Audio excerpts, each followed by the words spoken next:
Good morning. Good morning. Today our devotion is found in Psalms 27, verse 1, and then it goes through Psalms 28, verse 9. However, I went ahead and read the chapter 27 and chapter 28.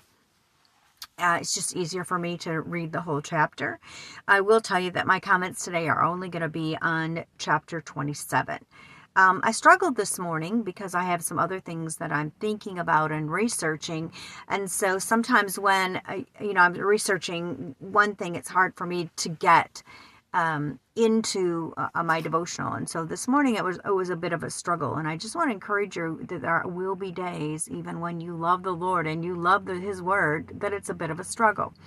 And trying to stay focused on what the Psalms was saying to me today. The one part I do want to mention is it talks about, in this particular chapter, David says that you are my salvation. In the Hebrew, the concept of salvation is really the word deliverance.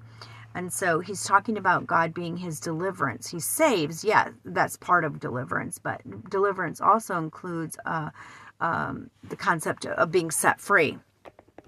And then there was a part in here where it talks about David being, or God being David's strength. Well, we know that David was a warrior, and he had many victories, yet he still proclaimed the Lord was his strength. He knew, even though he had skill as a warrior, that God was the one who brought him his strength, and his success was really found in who God is, and that the Lord was his strength.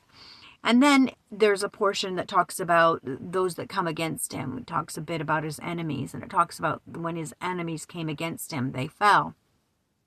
And I really thought of, when I saw that section, and when I read through the commentaries, with what was happening was David was rehearsing.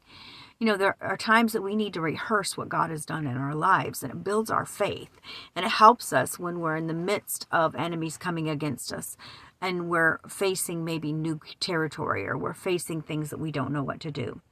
And my favorite part of this verse for me is when David says that there's the one thing. You know, he's pursuing God.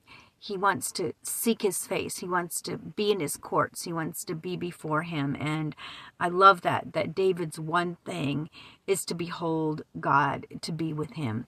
And I think that's important for us, that we make God our one thing. That if everything else, goes on around us, that we still pursue God as our one thing. And that he's the one thing. If we have to strip everything else away, if we lose everything, if